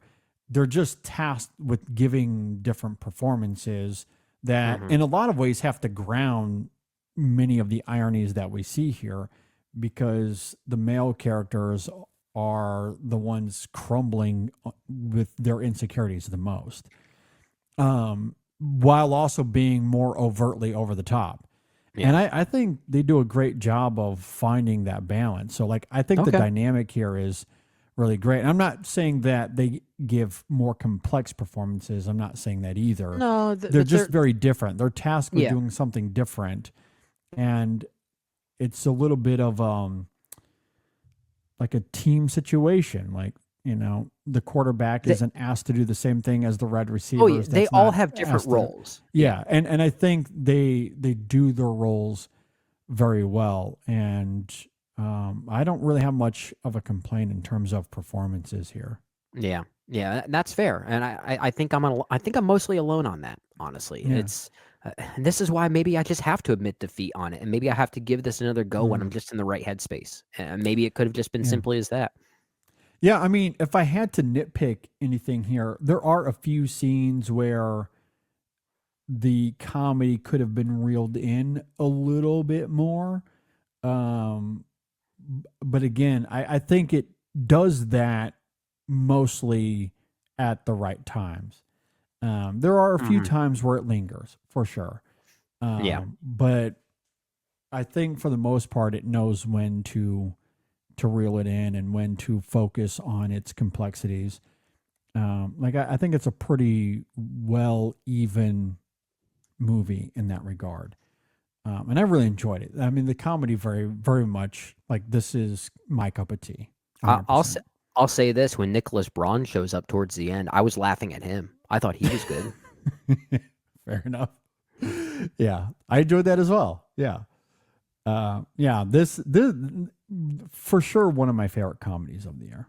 Okay, hands down, a nice surprise for me. I really enjoyed it a lot. Okay, so that is Splitsville. let's move on to another comedy of sorts. Let's talk about The Ballad of Wallis Island. I know you saw this some time ago. I saw this a while ago. Yeah, I think when did I log this? I got to find my Letterboxd account here. I think I logged this back in I logged this in June, late June. Yeah. Late June. I even caught up with it at the end of September. So it's been over a month for me as well. But again, we just never had an opportunity to talk about it. Yeah. And I do think it is a movie worth talking about, even if it's just in this format. But before I get into it, your thoughts on that film? Oh, I think it's a pretty sweet movie. Between this and Inside Llewyn Davis, the Carey Mulligan folk music franchise can still keep going as much as it wants, and I'll be happy with that. Yeah. This is not as good as Inside Llewyn Davis. It's also a very different movie. But I thought it was it was conventional, but not to a fault, and then it becomes very unconventional by its third act, which I really did appreciate. I think it's a movie that does a very good job playing with convention, but also subverting it. I also think Tim Key especially gives low key one of the best performances of the year. And I say low key because no one's even talking about him. If anything, this is perhaps the most underappreciated performance of the entire year. I think he is truly terrific in this thing. And I love his banter with Tom Baisden as well. I think the two of them on screen is kind of like this, not necessarily brotherly, but this male camaraderie like energy. I think it's a very touching film. And of course, being a music film, I'm going to latch onto the musicality of it. Very accessible film as well, with a very eccentric premise that is it won me over. It won me over. It's not a complicated film by any means, but I think it's a very sweet film. Yeah, much like Splitsville, I really fell for this. I really like this one a lot as well. I guess continuing the theme of surprises of the year. And I think a lot of it really does come down to Tim Key. I think he creates one of my very favorite characters of the year. Yeah. He is just the best. Charles is the absolute best. Very funny, very charming, and he grapples with grief in this very unique and unconventional way. Yeah. And I do love how the film takes its time to unveil that. For the longest time, we don't know why he's hired these artists, these musicians to come have this very personal concert show of sorts. And in the middle of all of that, the film is able to deliver on those comedic beats while also introducing some quieter, emotional, subtle sequences that I think are also really great. Yeah. But the reveal when that ultimately comes of why Charles is doing what he's doing, it nearly put me on the floor. I just absolutely love it. Like, it is such a JD movie thing to do. It absolutely is. What I also love about this movie too is we see a lot of movies about using art as a part of your grieving process in some ways. I mean, we just got done reviewing the movie Sentimental Value, and there's a little bit of that in there too. But I feel like more often than not, when a movie is tackling this idea, it's usually from the artist specifically, right? The one that's creating the art. But in the case of The Ballad of Wallis Island, the key, no pun intended, the key figure here, played by Tim Key, he's not really an artist. He just loves the art. He just loves the art. Yeah. Yeah, it's kind of rare to see a movie tackle it in this way, where the main subject is just a lover of that art and just loves sharing that art with someone else. Now, there is a character in this movie that also is a creator of that art that also is dealing with his own grief in some ways. But I think it's pretty intriguing to see it from the other end, from the consumer's end specifically. That's kind of a neat twist that I don't think we get that often in movies like this.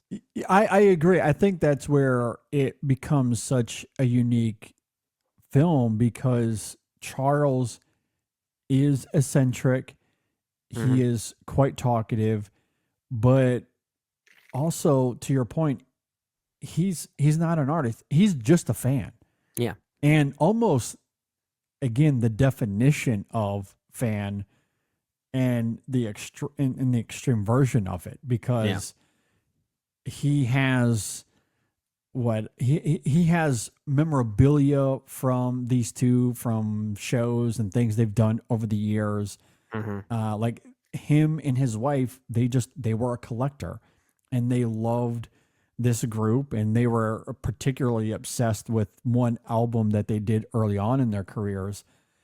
And there's a reason why Charles wants Herb and Nell to channel that energy, to go back to that music. But I do love, again, the reveal of this guy is just a normal guy outside of the fact that he's won the lottery twice, which is a hilarious gag in and of itself. Sure. But outside of winning the lottery, he's just an eccentric, normal person that is just a fan of the art. And he's doing what he's doing not because he has the money to do so. That is really insignificant to it, other than the fact that he has the means. I guess that is significant. But emotionally speaking, it's never about the money, or never about having the access or getting close to these individuals because he can, or because he's just a fanatic. It really has nothing to do with any of that. Right. He could have continued to be a fan, a collector, if not for the grieving element of it. But it all comes back to that. And again, like how the film reveals that, I think is beautiful. It's not overly sentimental. It is poignant in the right ways. And again, I think a lot of it just comes back to Tim Key and his performance as well. Like the way he handles that performatively is striking. This is also a movie I can recommend to just about everyone as well. And I love movies that come around like this, that are, I call them nice movies, not just because they are what they are, but like this is not a dumb movie. It might be a simple movie in some ways, but it has a really clever twist on a very familiar kind of trope, if that makes sense. But it's also very accessible. And I kind of love movies that are able to do those things, that I feel comfortable recommending it to everyone, not because it's easy, but because it's actually worth dissecting. It's I think anyone can find something to relate to with this movie and find enjoyment in it, but also feel like if you're not really a consumer of movies generally, you might be getting something you've never seen before. I think that's a really great thing. I agree. Highly recommend that film. Really, really like it a lot.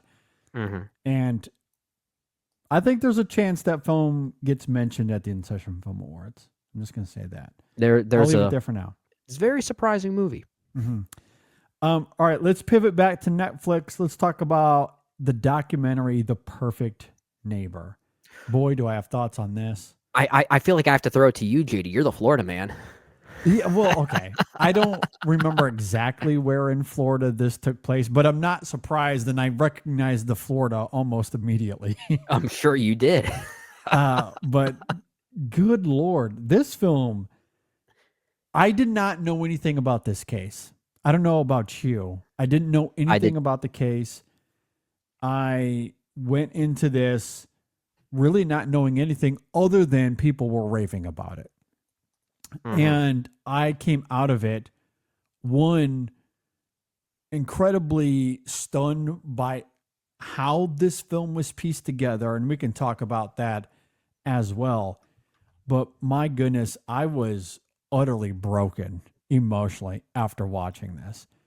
And I guess to put it into context for those that haven't seen this movie, essentially it's about this woman, this Karen, if you will, who is constantly complaining about the neighborhood kids being in her yard. Yeah. And so it creates a bunch of conflict. The police are there constantly having to deal with the drama of the neighborhood. And then ultimately one evening things go awry. A gun goes off and drama ensues. And that moment with the kids that takes place about halfway through this film, I couldn't believe that the film went there.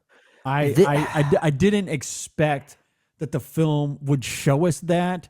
I expected us to see the aftermath and the consequences, and sure, we would see them recoil once they found out. I did not expect the film to show us that moment when they were told, and I had to pause. Like, this is one of those moments where maybe I'm a little grateful this was on Netflix, because I literally had to pause to catch my breath. I almost couldn't handle it in the moment emotionally. Yeah. But I do think it is impactful. Like, I'm grateful that the film was willing to be that audacious, because it does give immense weight to the ironies that this film is calling attention to.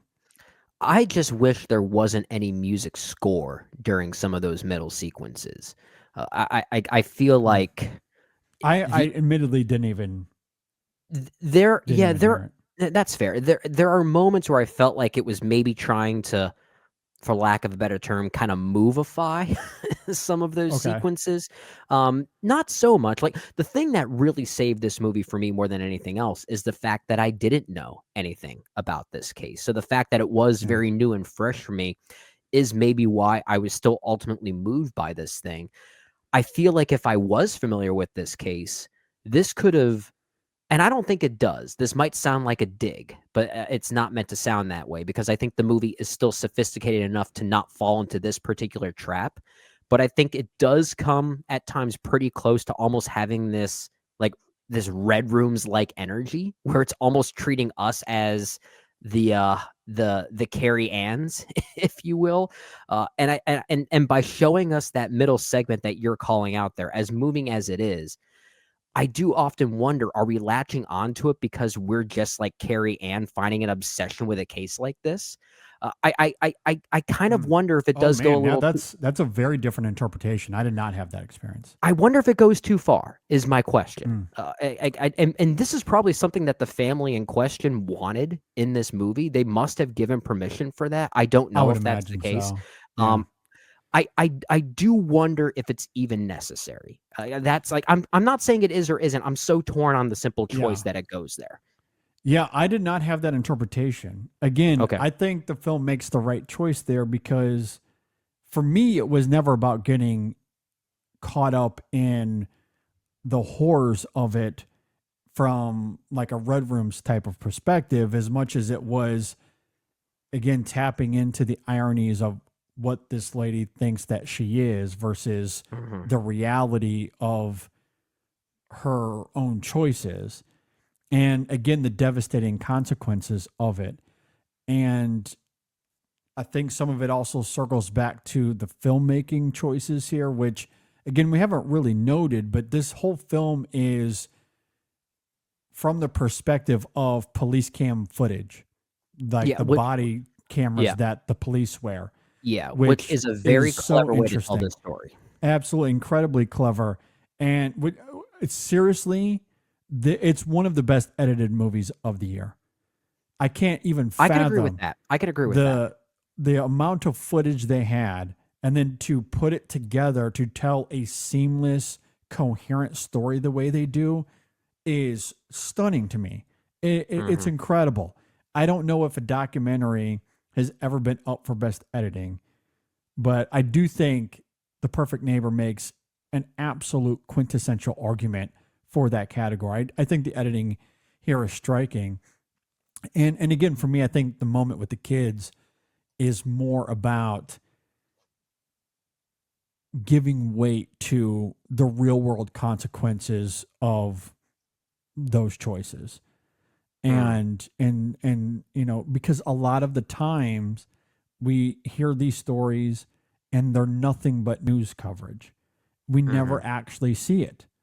And even though we don't see the gun go off, obviously because the police were not there, and this is all told through their body cam footage, but we do see the immediate aftermath because they do show up and she's there on the ground.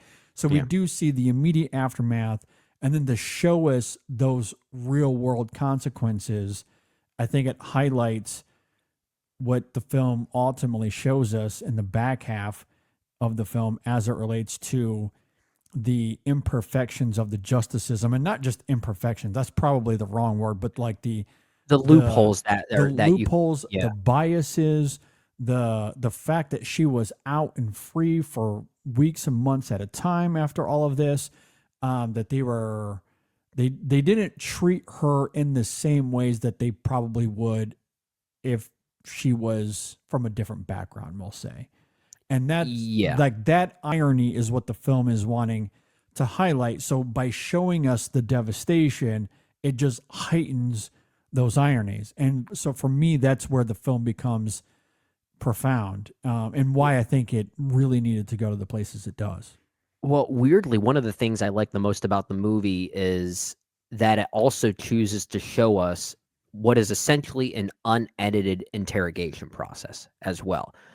And in a way, it also makes me very appreciative and more respectful to detectives who are in these particular roles and how they ask these questions, the psychology of it all, and how tricky that it is, because they get Susan Lorenz to admit certain things, and she doesn't even realize that she's admitting it. It's really clever in the way that it lingers on how some of these questions inadvertently bring out the worst in this individual. And there are a few accusations thrown her way about how she may have tried to understand the limitations of the stand your ground laws and find ways to take advantage of it, which she would not have been the first to do. And which then inadvertently gets her to admit things like, oh, well, I thought she was going to kill me, which is basically her way of saying, so you think those kind of people are trying to kill you. So like it made me have respect for that particular profession in a way. It's like, it takes a really smart person to know how to bring out the worst qualities in someone that really should be exploited in that way. So like that was really well done. Yeah, I agree. Like I love the storytelling here. I love the innovative approach to telling the story. Again, the editing is incredible and just emotionally very powerful. The most heartbreaking film I've seen this year, hands down. And I'm admittedly not familiar with director Geeta Gambhir, who directed this, but it looks like based on her filmography, she is primarily known as a documentarian, and most of her documentaries are sociopolitical in nature. So this is certainly up her wheelhouse. It seems like it's very much something she's comfortable with. Yeah. Really great stuff. Again, on Netflix, I highly recommend it. I think it's really powerful, but it's heavy. Warning, it's heavy. It'll get you, and it very, very much got me. I deeply love this film quite a bit. Real quick, the last film that we're going to bring up that both Brendan and I have seen is the Cillian Murphy film Steve, which is also on Netflix.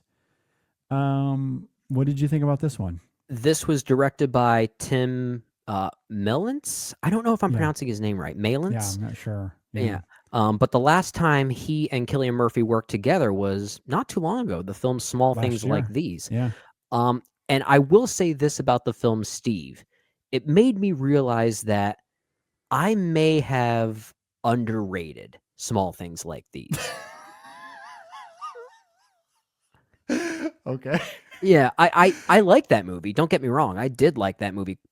I wouldn't say quite a bit, but admittedly, there are a few things about that movie that are still lingering for me, and I didn't expect that. I loved it. I didn't expect that. So I have to thank the movie Steve for making me realize that, because after the movie Steve ended, my first thought was, well, that wasn't as good as Small Things Like These. And I remembered I only gave Small Things Like These a 3 out of 5 on Letterboxd. Now, clearly it's better than that, right? There are things about that movie I still remember. Yeah. So in a way, I'm glad I saw the movie Steve for just that like moment of clarity that I obviously needed. Sometimes you need those, Absolutely. Which it might make it seem like I'm talking down on Steve. I think it's a pretty good movie. I think it's pretty good. I like that it has a very different energy when compared to Small Things Like These. Director Tim Millance is clearly channeling a very different vibe tonally and aesthetically. There are sequences here that feel like it could have been in an action film. There are some moments of magical realism that almost feel like he's trying to channel his own like self-contained Oppenheimer of sorts. Yeah. And I think some of those moments are rather creative. I think if anything, the movie is, I think it does lack a little bit of focus because I feel like we have a lot of reoccurring characters, not just Steve himself played by Cillian Murphy, but it seems as though a young boy by the name of Shy is the main child focus we're supposed to latch onto. And I think he gets lost in the shuffle. And apparently the book that this is based on is called Shy. So from what I understand, it might be from his perspective. There are a lot of characters coming and going that I think the movie does have a lack of focus at times. And given its energy, sometimes it can get a little numbing and a little repetitive at times. But I think Cillian Murphy holds it together very well. I like that he's in this phase after winning an Oscar for one of the biggest movies of the past 20 years. He's just starring in these small indie dramas. I love that he's doing that just to showcase that he clearly still has it as an actor. But yeah, I don't think this one's quite as focused as the last effort that he and Tim Millance did. But it made me appreciate that one more. And I think he said in an interview that even after winning the Oscar, he wasn't getting a ton of job offers. So I think that's part of it. But he had the opportunity to do these two films back to back, essentially, with Tim Millance, as you talked about. Those two movies, Small Things Like These and Steve, is very akin to when you watch 28 Years Later and you get that incredibly poignant ending with our main group of characters, and then it pivots to that coda, and it's just like energy from a completely different movie.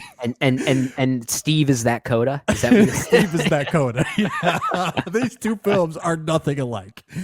It is a really fun contrast in style and approach. Small Things Like These is quiet and meditative and poignant, where Steve is manic and unsavory and propulsive. It is really quite incredible how different they are. So in a lot of ways, it's hard to compare them because they're so wildly different. Yeah. But ultimately, I landed in the same place you did. Now, I loved Small Things Like These. I think it was one of the best hidden gems of last year, especially Murphy's performance. I thought he was striking. I think it's as good as anything he's ever done. Again, in a really quiet, introspective performance. However, watching Steve, and look, I do like the film, but it doesn't come close to reaching the heights of Small Things Like These. And I think a lot of it comes down to what you're talking about. There is just a lack of narrative focus here.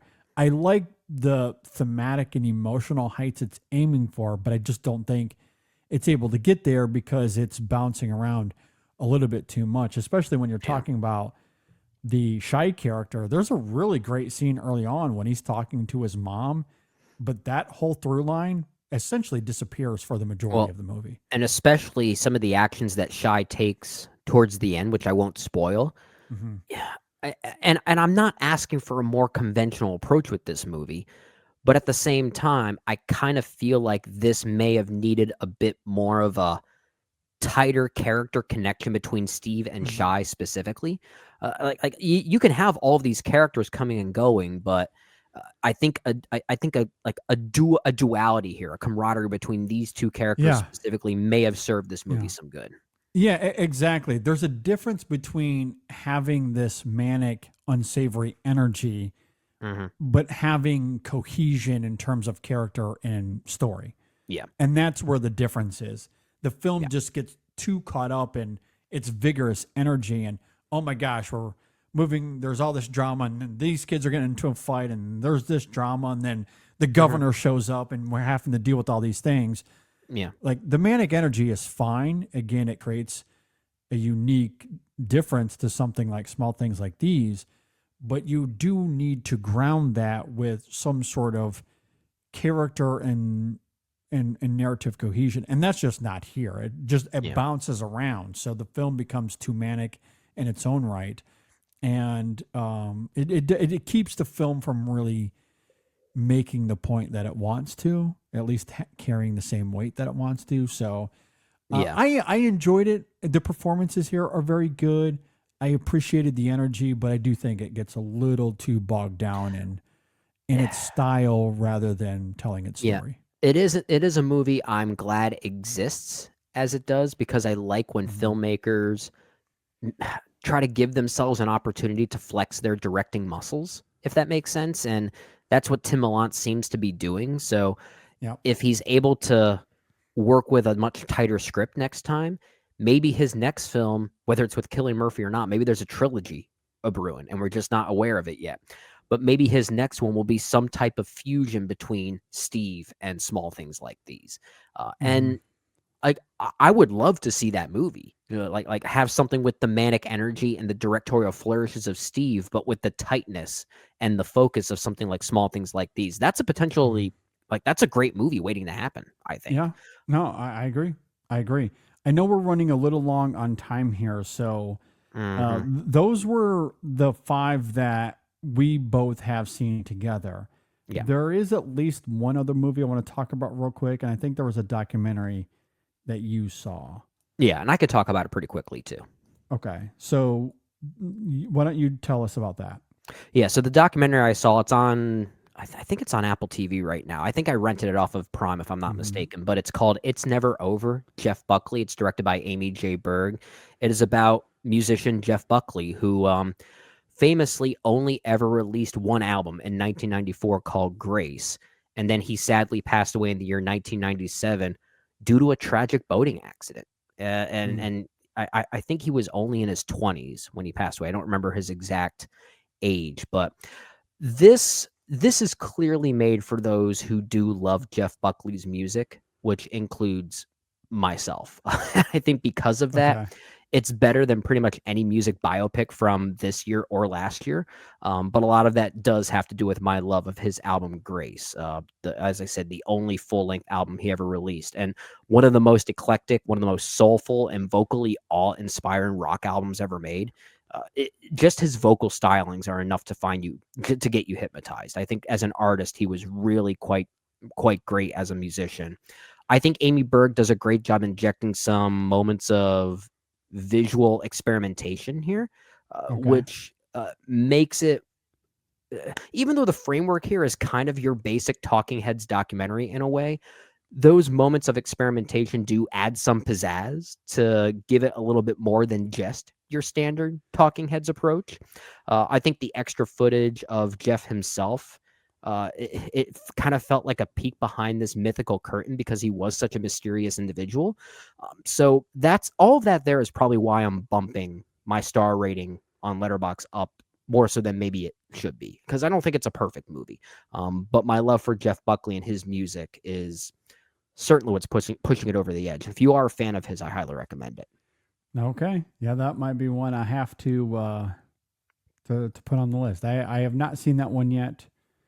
It is admittedly a blind spot for me, but we'll add that to the list. One I want to talk about real quick. So earlier we talked about K-pop Demon Hunters.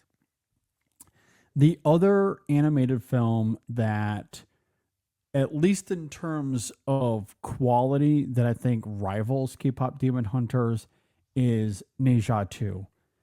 Now, when it comes to the Oscars, Neja 2 will not have any sort of, like, it won't be a contender. It's not going to be a contender. Unless it comes out of nowhere with this organic flow-like campaign, but I don't foresee that happening. But on its own terms. Can I interrupt you for a second, JD, if you don't mind?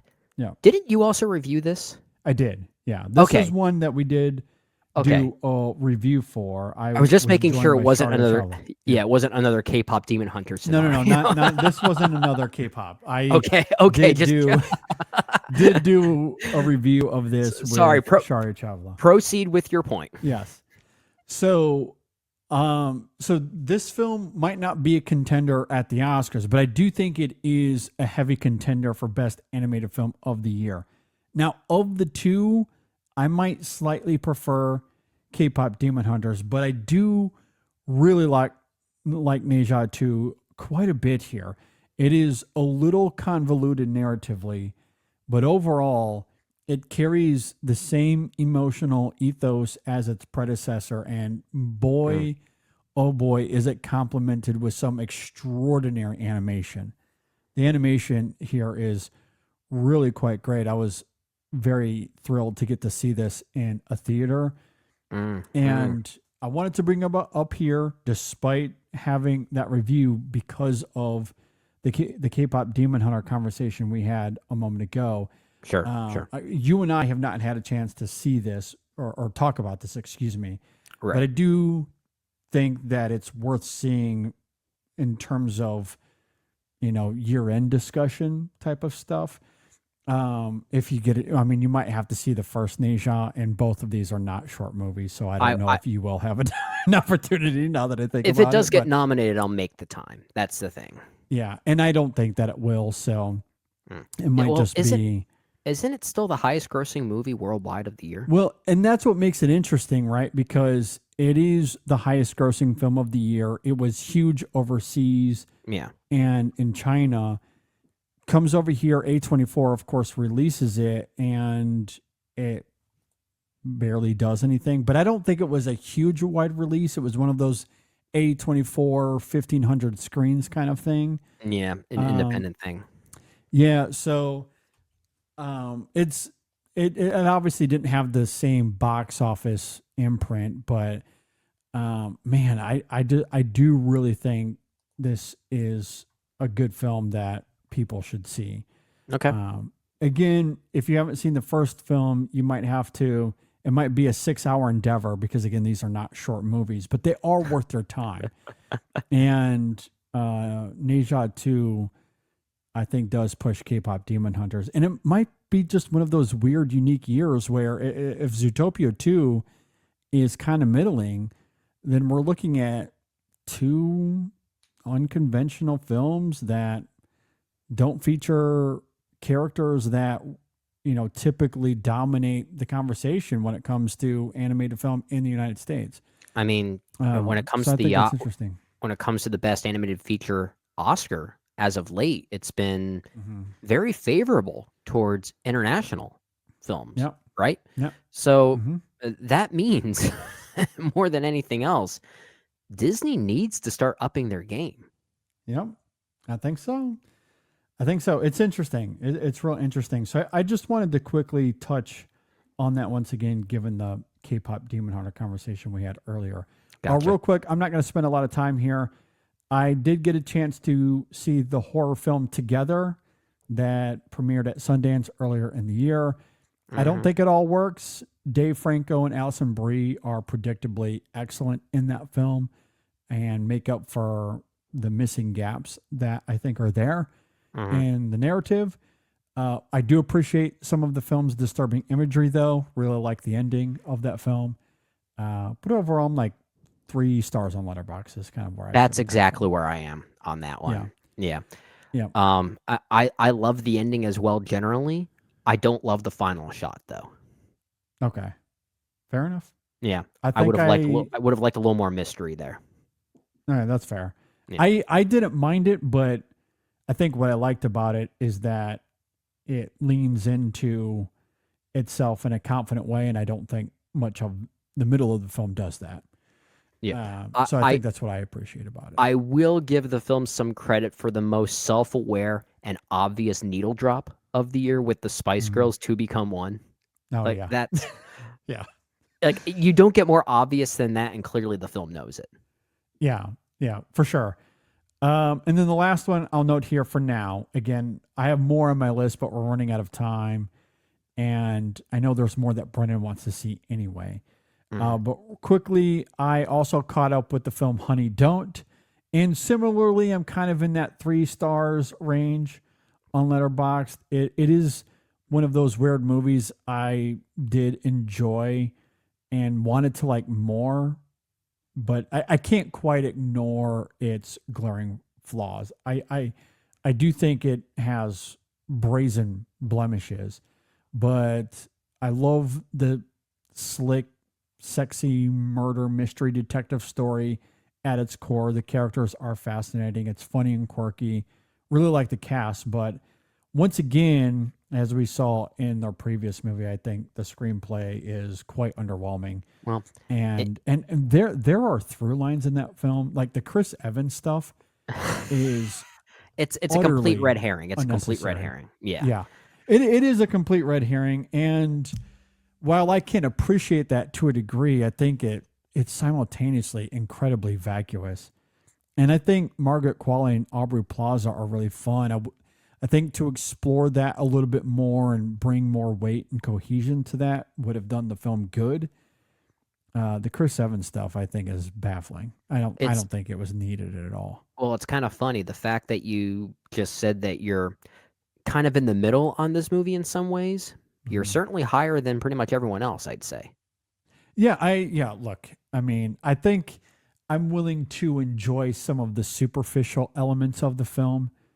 But I guess I'm having to look at more of the parts than the sum of it all. Oh, that's fair. That's fair. And I completely agree with you, but it's one of those movies I feel like I need to give a pass to, given the fact that it's trying to do something. Like it's aiming for things, and it's not conventional. It's a very odd movie. It is odd. Yeah, we're in a day and age where I'm more forgiving of that, perhaps more than I should be, especially for movies like these that are just admittedly not very good. But I appreciate the swings, and this one takes swings. It does take swings, for better or worse. Yeah, and it's slick enough that I did enjoy myself. I just think a lot of it is very fleeting, and it doesn't make a lot of sense. Sure. So like on one level, again, that's why I go back to, I can't ignore that, which is why I criticize the film. I think, like, if I had to grade it, I'm somewhere in the middle. But I'm also willing to overlook some of that stupidity because I just think there's some charm and fun to be had there. That's fair. So that's ultimately where I'm at with those two movies. That is fair. All right, we'll get to much more later on because I've also seen the film Christie. We'll talk about that. Earlier today, I saw the film Nuremberg, which I believe is coming out this weekend. We can talk about that later. The Ugly Stepsister, I want to talk about at some point. Lurker, which I know is getting some really great reviews. I would be interested to hear your thoughts on that film too. Okay. Obviously, I've also seen Hedda, which I mentioned on social media. We got to fit that in somewhere. We got to talk about Hedda at some point. Yeah, that'll be that's a major priority for me, and I know major priority. Yeah, that one too. So, the new Edward Berger film, I know Brendan is going to see soon, so we'll find space for that. The foreign film Surat, which is making the rounds. Holy Lord, do we have to talk about that movie? Good Lord. Given the way that movie sounds, that might be a full review. And we might need to make it a full review because there is so much to talk. And honestly, it's kind of a flip of the coin. I don't know where anyone will land on it at any given time. It is quite incredible where that film lands. Okay. And then the horror film Good Boy. I mean, I do want to talk about Indy at some point as well. Best actor, you mean? Yeah, best actor. InSession Film Awards. Best actor. So yes, there's more on the horizon that we want to get to, but we'll go ahead and we will stop there for now. Of course, as always, if you agree or disagree with anything we had to say, you can leave a comment below if you're watching on YouTube.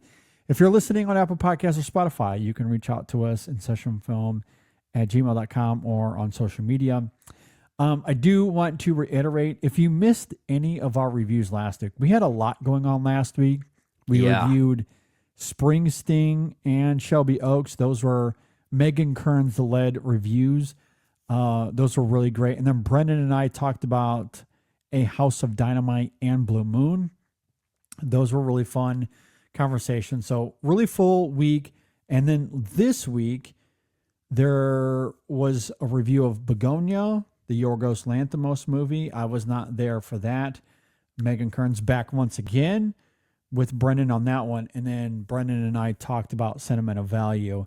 And if you haven't had a chance to listen to that conversation, I definitely urge you to. It was quite passionate. Really, really great conversation there. And see the movie. very much see the movie as soon as you can.